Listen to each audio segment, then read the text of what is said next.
De saludarlos, sean bienvenidos a nuestra sesión de trabajo correspondiente a este lunes 18 de septiembre. Solo quisiera saber cómo estamos de audio y sonido de calidad. Se los agradezco para que podamos empezar con nuestra dinámica del día de hoy. Buenas tardes. Sí, se la escucha bien, licenciado. Buenas tardes. Buenas tardes, licenciado. Gusto de verle.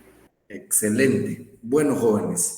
Bienvenidos, vamos a dar inicio un poquito hoy a nuestra sesión de trabajo. Entonces, quiero ahí comentarles, bueno, en primer lugar, pedirles una disculpa. Saben, para los que estuvieron conmigo el semestre pasado, que suelo publicar notas a la brevedad.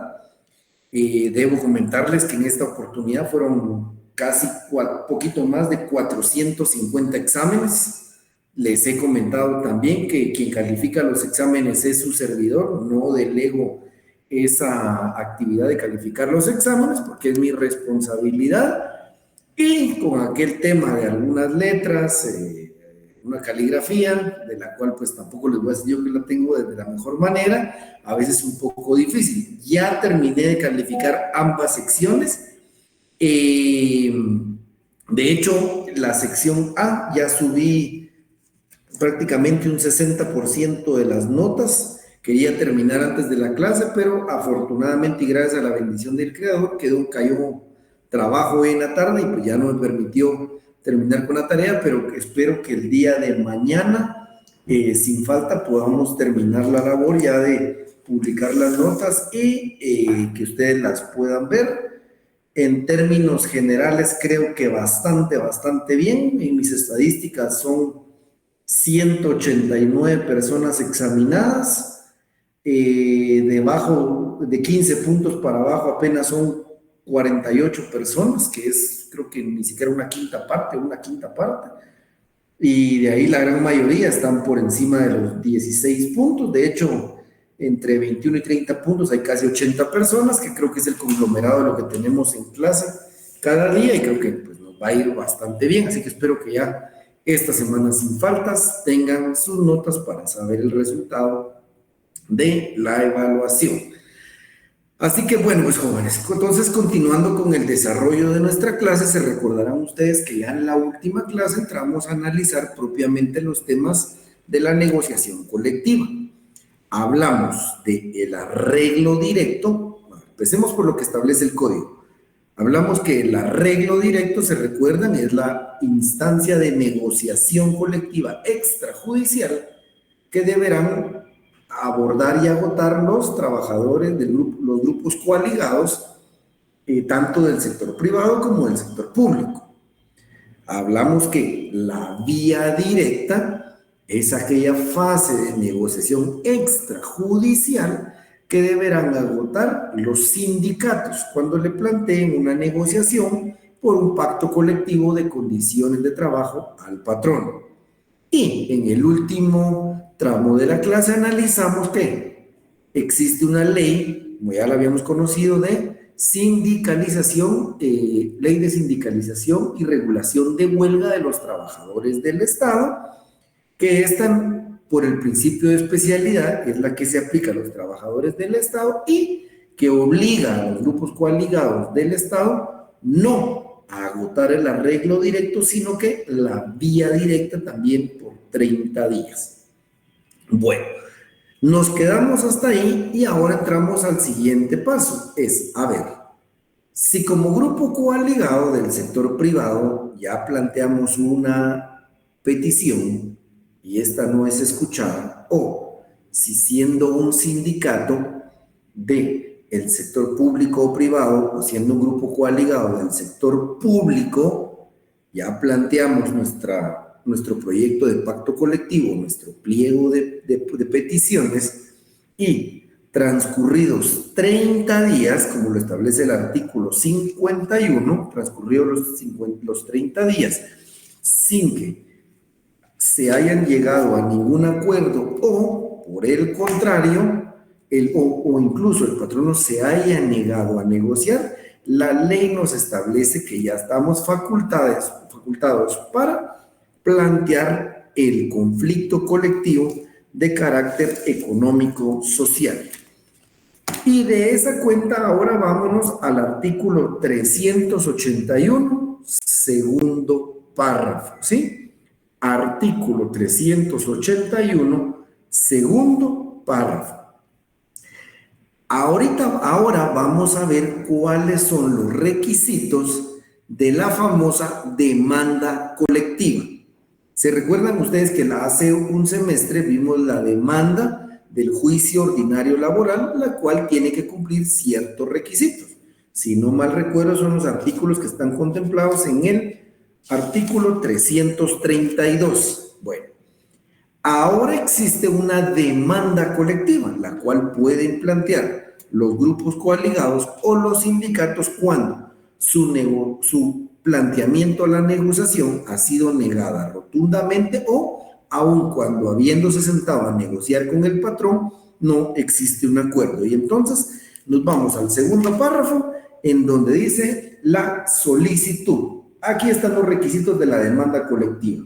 La solicitud, como lo pueden ver en pantalla para que ustedes puedan ahí subrayar, la solicitud, ¿sí? Y entonces entramos a analizar qué requisitos tenemos que llenar, ¿sí? Para llegar a la negociación colectiva. Entonces establece, la solicitud debe contener el juez al que se dirige. Entonces, si estamos en el departamento de Guatemala, ¿sí? Si es el Ministerio de Salud, sede central aquí en Guatemala, o si es la empresa Marca Patito acá en la Avenida Reforma que quiere plantear un conflicto, el juez competente va a ser el juez de primera instancia de trabajo y previsión social. Recuérdense que quien conoce en primer término el planteamiento del conflicto es el juez. ¿Se recuerdan ustedes aquella característica especial? El juez individual, el tribunal, para terminar con el juez individual. Entonces, recibe la solicitud el juez, entonces nuestro escrito va a iniciar: juzgado de primera instancia de trabajo y previsión social para la admisión de demandas del departamento de Guatemala. Aquí me interesa más que me pongan atención a que intenten copiar el memorial, porque obviamente no vamos a entrar a esa parte práctica, es solo para irles graficando cómo va nuestro memorial. Segundo, establece aquí apellidos y demás generales de los delegados. ¿Y qué tiene que ir respaldando este nombre y apellido de los delegados, compañeros? ¿Qué creen ustedes que tiene que ir ahí en ese apartado?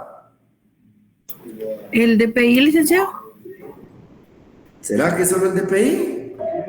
¿Está bien? La representación de los delegados. Los documentos con los que usted acredita la personería. Muy bien. Entonces, ahí van a decir Hansi Darel, Emilia Alexandra y Marco Antonio, ¿sí? Los datos de identificación generales, ¿verdad? Tantos años de edad, la profesión, dónde estudian, etcétera, dónde trabajan, perdón, y actuamos en representación, ¿sí? O actuamos como comité ad hoc en representación del grupo coaligado, o actuamos comité ejecutivo en representación del sindicato Unidos por el Trabajo, calidad que acreditamos con 2 puntos. El acta de creación de la asamblea, aquí ya viene todo lo que vimos hace 2 clases, ¿sí? En este apartado no solo es el nombre y el apellido, sino cómo acreditamos que tenemos la calidad de delegados de un grupo coaligado o de un sindicato. Muy bien, sigamos. Lugar para recibir notificaciones. Señalo como lugar para recibir notificaciones la sede del sindicato o la sede de trabajo en donde el grupo coaligado estableció su lugar para recibir notificaciones. Consignamos la dirección. Dice que debe establecerse en la población en donde tenga su asiento el juzgado. Evidentemente, si estamos demandando aquí en Guatemala, el lugar para recibir notificaciones debe ser dentro del departamento. Si estamos planteando el conflicto en Petén, el lugar para recibir notificaciones debe ser en Petén. Seguimos. El nombre de la parte emplazada. Por medio del presente memorial, comparecemos a presentar emplazamiento o demanda colectiva en contra de y el patrón, el Ministerio de Salud como entidad patronal, la empresa Marca Patito como entidad patronal, etc. Dirección en donde deba ser notificada esta, es decir, la dirección en donde trabajamos, sea una institución pública o privada. ¿Y cómo dice? La indicación de que se adjunta por duplicado el pliego de peticiones y la petición de trámite conforme a las reglas de los artículos que presentan. Estamos pidiendo que se tenga por presentado el pliego de peticiones y que se proceda conforme a los artículos que preceden, que es los que vamos a analizar a continuación. En primer lugar, es decir, ya plantear el conflicto. Si nos damos cuenta, jóvenes, vámonos al artículo 378, segundo párrafo. Artículo 378, segundo párrafo. No sé si ya lo tienen. El 378, segundo párrafo establece: cuando se trate de discusión de un pacto colectivo de condiciones de trabajo, el pliego respectivo se presentará a la otra parte para su discusión en la vía directa y se estará lo dispuesto por el último párrafo del artículo 51 de este código. Aquí lo que nos dice es, le presenta al patrón la copia del pacto y tiene que negociar por 30 días. Bueno, punto y seguido. Vencido el término previsto en dicha disposición, se procederá conforme lo dispuesto en este capítulo en lo que fuere aplicable. Entonces, jóvenes, la demanda colectiva va a ser la misma tanto para el grupo coaligado como para el sindicato. Regresemos o recapitulemos el 381, segundo párrafo. Nombre del juez al que se dirige, nombre y apellidos de los delegados. Cada quien va a acreditar su personería a cómo le corresponda. Ya lo vimos en clase, grupo coaligado y sindicato, lugar para recibir notificaciones, el nombre de la parte emplazada, dirección donde desea ser notificada, y el grupo coaligado va a presentar un duplicado de su pliego de peticiones, ¿sí? Y el sindicato va a presentar con esa demanda una copia del proyecto de pacto colectivo de condiciones de trabajo, ¿sí? ¿Me siguen hasta ahí? ¿Vamos todo bien? Bueno. Sí, licenciado, gracias. Ahora, adelante, mi estimada Vivian.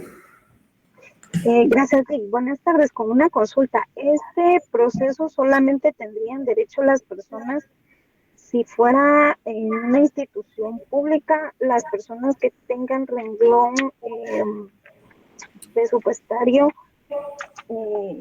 que esté en dependencia de la institución o cualquier renglón? Lo que pasa, o sea, por ejemplo, un renglón 031 que es un renglón que está presupuestado en el gobierno, o alguien que solamente presta sus servicios y quiera hacer una demanda y realice y se vaya por esta vía, ¿lo puede hacer también? Mi respuesta corta, Vivian, es que no. Estos derechos son legítimos de los trabajadores. Mi respuesta corta, primaria y breve. Ahora, le amplío.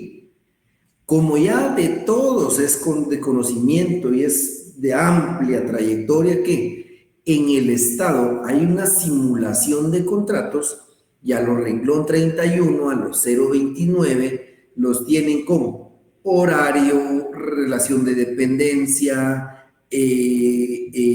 dependencia continuada y demás. Si los trabajadores logran demostrar que tienen una relación de dependencia, les dan trámite o les aceptan la representación, estimada Vivian, pero es porque es una mala práctica del Estado tener en relación o sea, simular la relación de contrato en otros renglones. Eso no debería existir. Un juez, al ver un 029 o un renglón 31, se me escapa algún otro renglón por ahí, creo que 32 o 33, no deberían de darle trámite porque no tienen la calidad de trabajador de acuerdo al código y a las normas presupuestarias. Ahora, como existe una simulación de ley, si el juzgador le acreditan dentro de la solicitud que son trabajadores en relación de dependencia, suelen darle trámite, estimada Vivian. Entonces, por eso le digo, son dos respuestas. Si me pregunta la corta, rápida y sencilla, sin saber ningún contexto, un 029 y un renglón 31 no deberían poder interponer un conflicto porque no son trabajadores, prestan un servicio técnico o profesional. Ahora, en la práctica, como hay simulación, y si lo logran demostrar, sí pueden plantear el conflicto. No sé, estimada Vivian, si solvento su duda. Sí, muchas gracias. ¿Estamos? Excelente. Emily. Licenciada, buenas noches. Solo indicó que el artículo 381, el segundo párrafo, era requisito de... Esta es la demanda colectiva. Ah, ok. Esta es la demanda colectiva, jóvenes. La demanda colectiva. Como les decía, cuando a mí me despiden injustificadamente, cuando no me han pagado mis vacaciones a título individual, presento mi demanda de juicio ordinario laboral. Entonces, el equivalente en materia colectiva es la solicitud, como establece el código, o también llamada demanda colectiva. Ese es su primer escrito. Cuando fracasó la negociación, pasaron los 30 días y no hay manera, señores, vamos a demandar y planteamos un conflicto colectivo de carácter económico social. Excelente, entonces redactemos la demanda colectiva y hay que llenar todos estos requisitos. ¿Sí? Muchas gracias, licenciada. ¿Alguien más, jóvenes? ¿Vamos bien hasta ahí? Bueno. Buenas noches, licenciado, perdone. Adelante. Yo tengo una duda. ¿Esta solicitud se aplica también para el grupo coaligado? Sí, para ambos, mi estimada, si solo me aparecen aquí los apellidos, Shicay Marroquín, sí, para ambos.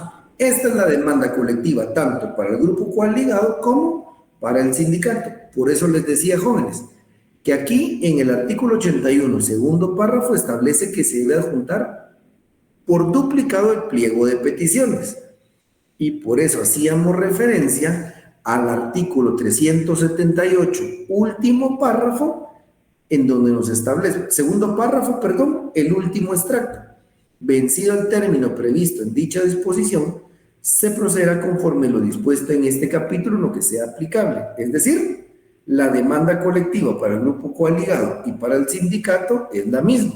La única diferencia es que el grupo coaligado va a adjuntar un duplicado de el pliego de peticiones y el sindicato va a adjuntar una copia del proyecto del pacto colectivo de condiciones de trabajo, pero es para ambas. ¿Estamos ahí? Sí, licenciado, muchas gracias. Excelente. Me dicen si hay otra duda, jóvenes. Bueno, entonces como ya sabemos que el código está desordenado, ahora vámonos al primer artículo, el primer párrafo del artículo 381, ¿sí? Vámonos al primer párrafo del artículo 381 y nos establece que debe contener un pliego de peticiones. Establece el primer párrafo del artículo 381. El pliego de peticiones ha de exponer claramente en qué consisten estas. Es decir, pliego de peticiones.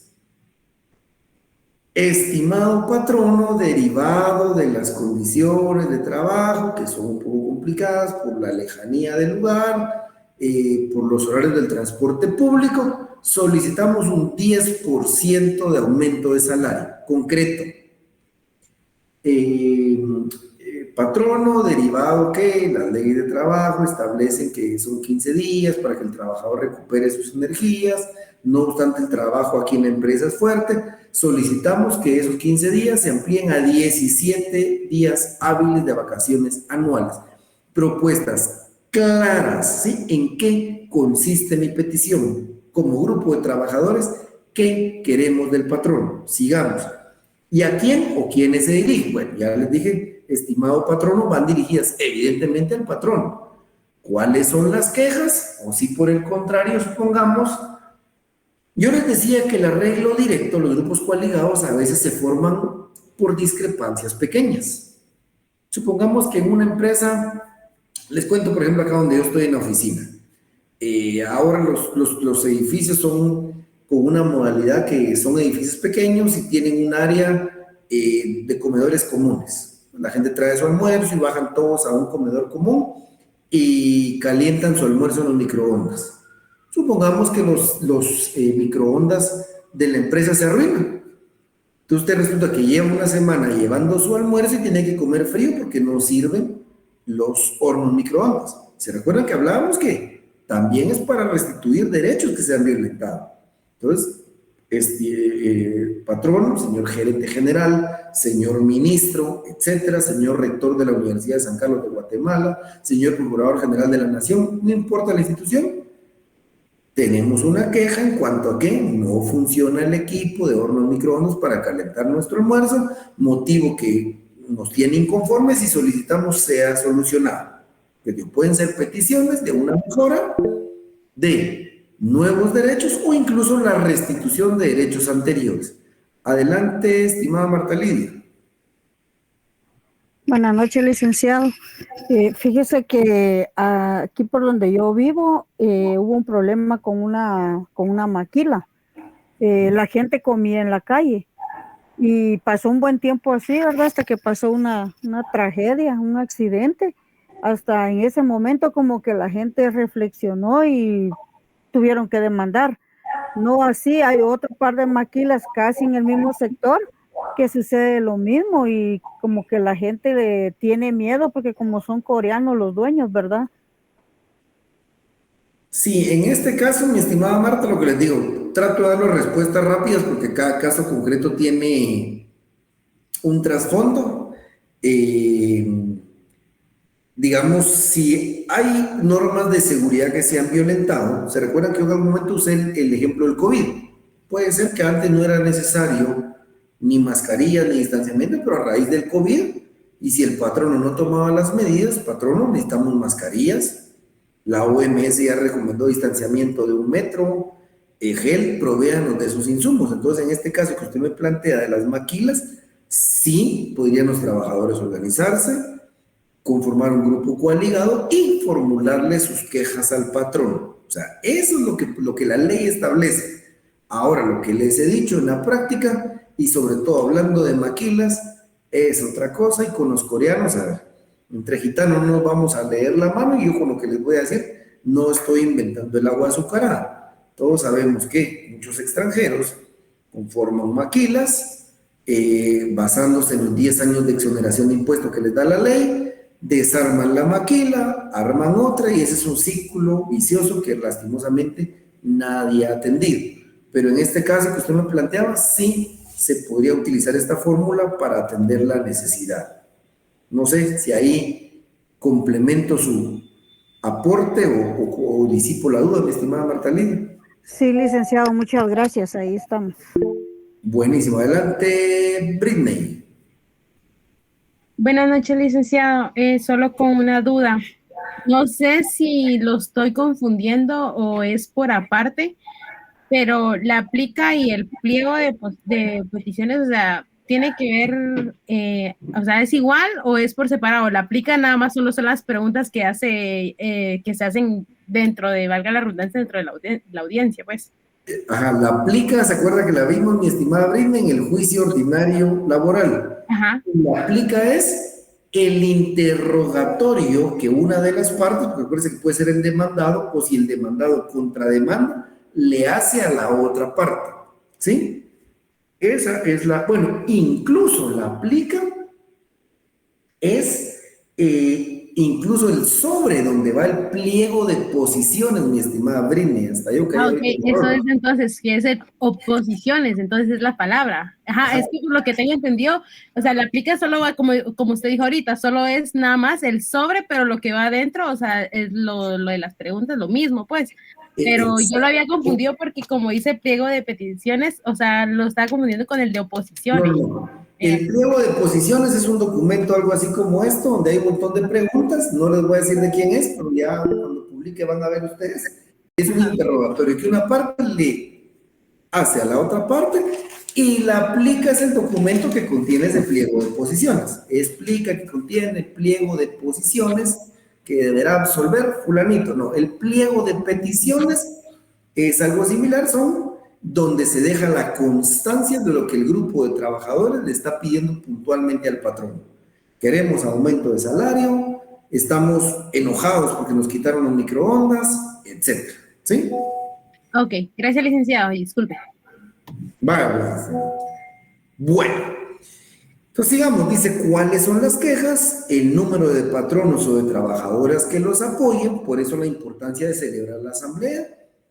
En el pliego de peticiones va a quedar constancia que, dicen, cuáles son las posiciones, lo que ya vimos, a quién van dirigidas, que van contenidas en cada pregunta.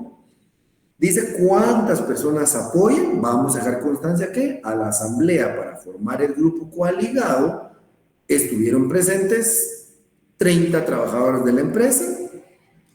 La situación exacta de los lugares de trabajo, básicamente se refiere al lugar, la cantidad y el nombre y apellido de los delegados, ¿sí?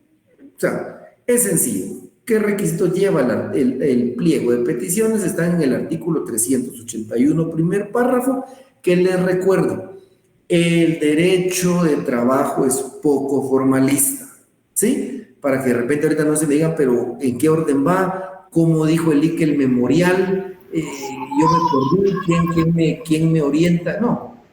Lo que necesitamos es manejar nuestros códigos, ¿sí? Porque, nuestros artículos, porque solo con los artículos ya la forma se la damos nosotros. Lo que quería que tuviéramos presentes que tenemos que adjuntar a la demanda colectiva un pliego de peticiones, cuáles son los requisitos de ese pliego de peticiones, y si es un sindicato, ya se presenta una copia del formato de proyecto de pacto. Ese es un documentito donde va a decir proyecto de pacto colectivo de condiciones de trabajo, y ese tiene forma de ley. Artículo 1, y empieza el despliegue, ¿sí? ¿Estamos hasta ahí, jóvenes? ¿Vamos bien? ¿Me copian?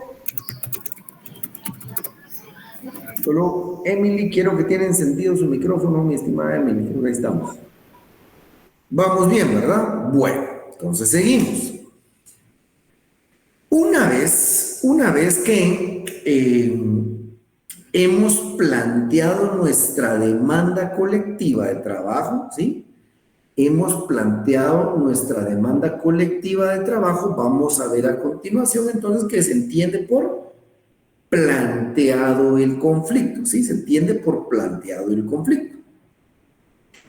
Y aquí ahora existe una figura que se denomina fuero de atracción, con F. Fuero de atracción, ¿sí? Da vida entonces al fuero de atracción. Y el fuero de atracción no es otra cosa que la obligación que tienen los tribunales de trabajo de traer, ¿sí? De traer al trámite del conflicto colectivo de carácter económico-social a todos los trabajadores de la institución o empresa, ¿sí? Aunque no sean miembros del grupo coaligado o que no sean grupos del sindicato. Repito, el fuero de atracción es la obligación que tienen los tribunales de trabajo de traer al trámite del conflicto colectivo de carácter económico-social a todos los trabajadores de la institución o de la empresa, aunque no conformen al grupo coaligado o al sindicato. ¿Esto con qué finalidad? Veamos. Ya se planteó un conflicto que corre el riesgo de llegar a una huelga, ¿sí? Corre el riesgo de llegar a una huelga. Vamos a ver más adelante que para poder estallar la huelga se necesita cubrir cierto número o porcentaje de trabajadores de una institución o empresa. Entonces, lo que la ley busca es proteger a todos, porque pudiese ser un caso que el patrón lo establezca. Bueno, los que plantearon el conflicto tienen inamovilidad, pero entonces voy a despedir a 2 o 3 de aquellos que no tienen inamovilidad para que los demás no apoyen el conflicto. Por eso la ley en este punto prevé, ya se planteó un conflicto, ahora traemos a todos los trabajadores y todos son parte del proceso. ¿Se recuerdan ustedes que ya lo vimos? ¿A quién beneficia una negociación colectiva? A los trabajadores que conformaron el sindicato o la coalición, a aquellos trabajadores que estando en la empresa no conformaron ni el sindicato ni la coalición, y tercero, aún a aquellos trabajadores futuros, es decir, a todos. Ya vimos que existía una bilateralidad no individualizada, ¿se recuerdan? Y una representación indeterminada, dos principios que vimos en los que establecimos que al final toda la empresa se termina involucrando a través de sus respectivos delegados. Entonces, de esa cuenta nos vamos al artículo 379. Artículo 379. Así es, mi estimada Araceli, fuero de atracción. Así es, fuero de atracción. Bueno, artículo 379. Esto ya lo vimos y lo vamos a repetir ahorita. Dice, desde el momento en que se entregue el pliego de peticiones al juez respectivo, se entenderá planteado el conflicto para el solo efecto de que patrones y trabajadores no puedan tomar la menor represalia uno contra el otro, ni impedirse el ejercicio de sus derechos. Un paréntesis, jóvenes, se me fue un último párrafo del artículo 381. Leámoslo rapidito, último párrafo del artículo 381. Establece aquí, si la solicitud, es decir, la demanda colectiva, ¿se recuerdan? Si la solicitud presentada no llena los requisitos legales, el tribunal de oficio la corregirá mediante acta. Inmediatamente dará trámite a la solicitud. A ver, en la práctica un juzgado no se puede inventar, ¿sí? No se puede inventar datos. Si falta un dato, el juzgado no se lo puede inventar. El juzgado va a emitir una resolución pidiéndole al grupo coaligado o al sindicato, ¿sí?, que subsanen cierto dato. Ahora, lo que tenemos que tener en cuenta, jóvenes, es que esta frase, subrayen ahí, la última línea del 381, inmediatamente dará trámite a la solicitud. En concordancia con ese artículo es lo que acabamos de leer. Lo que tenemos que entender es que cuando llega la demanda colectiva, ¿sí?, se presenta en el juzgado y el juzgado pone sello de recibido, se da por planteado el conflicto. Repito, en paréntesis les voy a decir, en la práctica los juzgados emiten resolución donde se tiene por planteado el conflicto y por ende se dictan las prevenciones que vamos a ver a continuación, no obstante que el sindicato o el grupo coaligado cumpla con, digamos, dilucidar ciertos datos faltantes. No es tan literal como está en el artículo 381, tercer párrafo. Lo que tenemos que tener la claridad es que cuando hacemos nuestra demanda colectiva y la presentamos al juzgado, se entiende por planteado el conflicto y establece aquí, inmediatamente dará trámite a la solicitud, ¿sí? Ahora regresamos nuevamente al 379, porque estos son los efectos de este trámite de la solicitud. Repetimos la lectura. Desde el momento en el que se entregue el pliego de peticiones al juez respectivo, se entenderá planteado el conflicto para el solo efecto de que patronos y trabajadores no puedan tomar la menor represalia uno contra el otro, ni impedirse el ejercicio de sus derechos. Entonces, lo que les decía del fuero de atracción, repito, fracasó la negociación, pasaron los 30 días, si era la vía directa, planteamos nuestra demanda colectiva de conformidad con el artículo 381, segundo párrafo, y lo presentamos al juzgado. El juzgado le pone un sello de recibido y le debe dar trámite inmediatamente.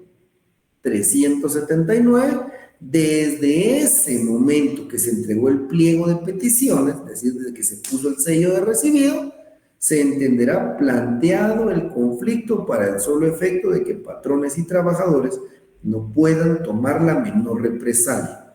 Repito, el fuero de atracción, ya se planteó el conflicto, establece el juez, señores, a partir de este momento, ya no solo son los 3 integrantes del comité ad hoc, o los 3 o 9 integrantes del comité ejecutivo, a partir de este momento, todos los trabajadores son parte del conflicto, y por eso los protege. Bueno, vamos ahora al artículo 380. Adelante, Jessica. Licenciado, una consultita. ¿El 379 sería entonces el fuero de atracción? Eso medio comprendí. Sí, porque si se da cuenta, dice, desde el momento en que se entregue el pliego de peticiones al juez respectivo, se entenderá planteado el conflicto para el solo efecto de que patrones y trabajadores, ahí no le dice, y comité ad hoc, y representantes y trabajadores, ¿sí? No puedan tomar la menor represalia el uno contra el otro, ¿sí? Sí, licenciado, gracias. Pregunta María Mercedes, aunque tengan que subsanar algo, por eso es lo que le digo María Mercedes, si revisamos el último párrafo, el 381, dice, si la solicitud presentada no llena los requisitos legales, el tribunal de oficio la corregirá mediante acta. O sea, lo que quiero que entiendan es que la ley, el espíritu es que desde el momento que se plantea el escrito, los trabajadores estén protegidos. Entonces, en la práctica, el juzgado no se puede inventar datos que hagan falta. Entonces, desde ese momento, lo que el juzgado hace es una resolución en dos sentidos. Se entiende por planteado el conflicto y le pide a los trabajadores que completen ciertos requisitos. Pero el conflicto, desde el momento en que se planteó, se presentó el escrito, se tiene por planteado. ¿Sí? Bueno, vámonos al artículo 380.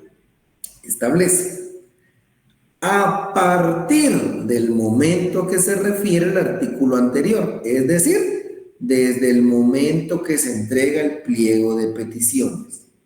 380. A partir del momento que se refiere al artículo anterior, toda terminación, otra vez fuero de atracción, todos los trabajadores, no solo el comité ad hoc, no solo los representantes del sindicato, o no solo los que conformaron la coalición, o no solo los integrantes del sindicato, no. Toda terminación de todos los trabajadores, toda terminación de contrato de trabajo en la empresa en la que se ha planteado el conflicto, como dice aquí, aunque se trate de trabajadores que no han suscrito el pliego de peticiones o que no hubieran adherido al conflicto respectivo, deberá ser autorizada por el juez, quien tramitará el asunto, subrayen ahí, en forma de incidente. ¿Sí? Tramitará el asunto en forma de incidente y sin que la resolución definitiva que se dicte prejuzgue sobre la justicia o la injusticia del despido. Entonces, a ver, pues jóvenes, hoy 18 de septiembre, yo, Fernando Chacón, soy el patrono, plantean un conflicto colectivo de carácter económico-social y el juzgado me notifica. A partir de este momento se entiende por planteado el conflicto. Pero mañana, 19 de septiembre, el trabajador que siempre viene tarde vuelve a venir tarde. Siempre ha venido tarde, ya lleva días viniendo tarde, lo he estado documentando Y mañana, que ya se enteró que hoy se notificó un conflicto, mañana él entra a las 8, no viene a las 8, sino que viene a las 8:15. El viernes 8:30, pues yo como patrono digo, no puedo tener un trabajador que me está robando 15 o 30 minutos de lo que le estoy pagando. Entonces, como patrono lo puedo despedir porque hay un emplazamiento ahorita. En primer término, no. Lo puedo despedir si el juez me autoriza, si el juez me da permiso. ¿Y cómo le planteo ese permiso al juez? Por medio de un incidente. ¿Sí? Por medio de un incidente. Y como el Código de Trabajo no establece un trámite por los de incidental, ¿qué tenemos que aplicar? Lo procesal civil mercantil, supletoriamente. ¿No? La ley del organismo judicial. La ley del organismo judicial. Entonces, como que lo que quiero probar es un hecho, ¿sí? No es ley, sino un hecho. Entonces, aplico el trámite de los incidentes de hecho. Entonces, voy a hacer un escrito, incidente de autorización de despido, y entonces ya le planteo al juez en un memorial, señor juez de primera instancia de trabajo y previsión social, ante el juez que lleva el conflicto, evidentemente. Planteo mi incidente de solicitud de despido ante el juez que lleva el conflicto colectivo, y en ese le hago ver, solicito su autorización para despedir a Britney. ¿Sí? Esta empleada ha venido tarde ya en 2 semanas, ahora lleva 2 días más. Aquí están las actas de personal, aquí están el marcaje. La estoy despidiendo no en represalia del conflicto, sino que la estoy despidiendo por otra causa. Entonces dice, y sin el último apartado del 380, primer párrafo, y sin que la resolución definitiva que se dicte prejuzgue sobre la justicia o la injusticia del despido. ¿Qué quiere decir eso? Que cuando el juez que lleva el conflicto lea el memorial, él va a establecer a su juicio, bueno, se ve que aquí es un problema, no una represalia del conflicto, sino que se ve que es por otro tema. Y además, son 3,000 empleados en el ministerio, están despidiendo solo a una, eso no merma el movimiento de los trabajadores. Está bien, como juez le doy permiso a que la despida. Eso sí, establece aquí, sin que la resolución definitiva que se dicte prejuzgue sobre la justicia o la injusticia del despido. Es decir, el juez en ese momento solo considera que no es por represalia, no entra a conocer el fondo. Si a ella la despiden, ella tiene todo el derecho ahora de plantear su juicio ordinario laboral por despido injustificado. ¿Sí? ¿Me siguen hasta ahí todos? Perdón, Lee. Buenas noches. Gabriel. Ahí no se plantea la reinstalación todavía, es hasta cuando ya está resuelto el conflicto, por ejemplo. No, a partir de ese momento, como lo vamos a ver en el siguiente párrafo, a partir del momento que usted como trabajador le dice está despedido, en ese momento usted tiene la posibilidad de plantear su denuncia de reinstalación. Desde el momento, si a usted le dicen hoy 18 de septiembre de 2024 a las 3:30 de la tarde, cuando usted va a marcar salida, está despedido, usted desde el día de mañana, 19 de septiembre, cuando abran los juzgados, usted puede ir a plantear su denuncia de reinstalación. Gracias, Lee. De efectos inmediatos, mi estimado Gabriel. Por eso digo, no confundamos que si juzga o prejuzga sobre el despido, porque eso ya se va a otra vía, juicio ordinario laboral, fuera del conflicto colectivo. Adelante, Luis Obed. ¿Qué tal, licenciado? ¿Qué tal, compañero? Solo con una consultita. Esto quería decir que hasta cierto punto el patrono tendría que tener documentado para presentar el incidente. O sea, tendría que tener todas las cartas, tendría que tener todas las pruebas previas para poder despedirlo. Si no fuera así, no sería procedente entonces. Exacto. Digamos, mi estimado Luis Obed, si el patrón, en el mismo caso, dice, mire, este trabajador ya vino 5 días seguidos tarde, pero no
Licenciado, pero me confundí con un poquito con lo que dijo. Digamos, si el juez autoriza, lo puede despedir, pero de igual manera el empleado puede hacer la demanda. puede ir a demandar en juicio ordinario laboral. Exacto. Ah, ya. O sea, Aunque, lo que digamos, el trabajador ya no tiene derecho ahí es a pedir su reinstalación, ya no. Esa la pierde si el juez le da permiso al patrón para despedir. Ahora sería el juicio ordinario laboral, ya fuera del conflicto, a aplicar las reglas que vimos hace un semestre para tratar de demostrar que fue un despido injustificado. bueno, sí, también, como ya el juez lo ordenó, ya pierde la destitución, porque está como avalado que sí lo despidieron por... Exacto. El juez le dice al patrono, le doy permiso de despedir. Y con eso el trabajador pierde su derecho de reinstalación. Ya no puede pedir la reinstalación, sino que se va a otra vía, juicio ordinario laboral. Gracias, licenciado. Adelante, estimada Zaida. Buenas tardes, licenciado. Una consulta.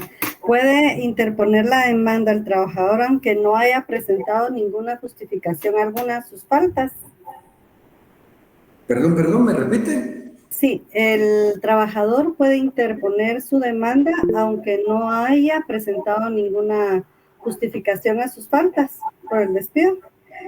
Sí, recuérdese, mi estimada Zaida, que de conformidad con el artículo 77 o 78, ustedes me corrigen, la obligación, o sea, cuando un trabajador demanda por despido injustificado a su patrono, la obligación de probar la justa causa es del patrón, ¿sí? Entonces, el obligado a aportar prueba ahí es el patrón. Ahora, evidentemente, ¿verdad, Zaida? Si el patrono sí logró documentar que el trabajador llegó tarde 5 días y el trabajador no tiene ninguna justificación, la demanda se la van a declarar con lugar. Pues, pero interponer la demanda sin ninguna prueba o sin ninguna justificación, sí lo puede hacer el trabajador, mi estimada Zaida, sobre todo, repito, porque la obligación en los casos de despido injustificado es del patrón de probar la justa causa del despido. Ok, gracias, licenciado, muy amable. Adelante, Telma Corina. Licenciado, perdone. No te da pena. Con una pregunta. Cuando el trabajador es despedido con la autorización del juez, pierde la reinstalación. Exacto. Pero cuando se va a la vía de juicio ordinario laboral, ¿ahí la puede pedir? ¿O ya definitivamente ya la perdió? La ley no lo contempla, mi estimada Telma Corina. O sea, la ley no contempla que exista un derecho de reinstalación. Al día de hoy, si vemos el artículo 77 y 78, solo establece que si el despido fue Sin justa causa, el patrón no debe pagarle su indemnización y 12 meses de salario por daños y perjuicios. En el tema ordinario, mi estimada Telma Corina, la ley no contempla reinstalación, lo cual me parece una injusticia para el trabajador, pero les repito, tampoco nos impide como abogados intentarla con base a los principios, leyes y derechos del trabajo. Pero puntualmente, mi estimada Telma Corina, la ley no establece y no regula que el trabajador pueda pedir reinstalación. Ok, gracias, licenciado.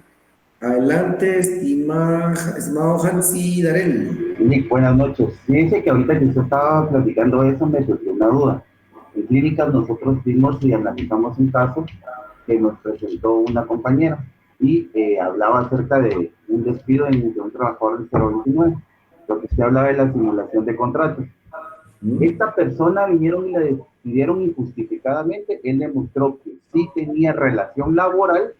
En la primera instancia le revocaron esto porque vieron pues, una demanda defectuosa.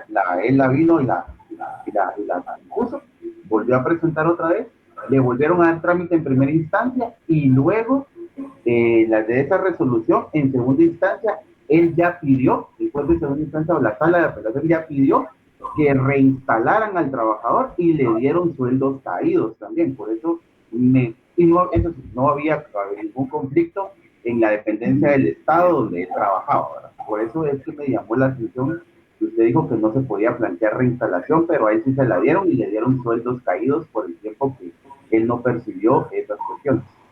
Sí, por eso les decía, mi estimado Hansi, que la ley no establece la reinstalación. Y lo que yo les decía, eso no quiere decir que ustedes como abogados no la soliciten con base a principios, derechos, leyes de trabajo. Es el caso, Hansi, de el grupo coaligado que vimos. La ley no establece que tengan inamovilidad y en muchos casos los despiden sin gozo de derecho a inamovilidad, pero algunos abogados hábiles supieron argumentar que sí les debía asistir la protección. En este caso, Hansi, lo que yo les decía, los abogados seguramente no con base en el código, por eso recuerden la importancia de los principios, lograron convencer a la sala que por qué el trabajador se iba a ir de la institución si él logró demostrar que no incurrió en ninguna causal,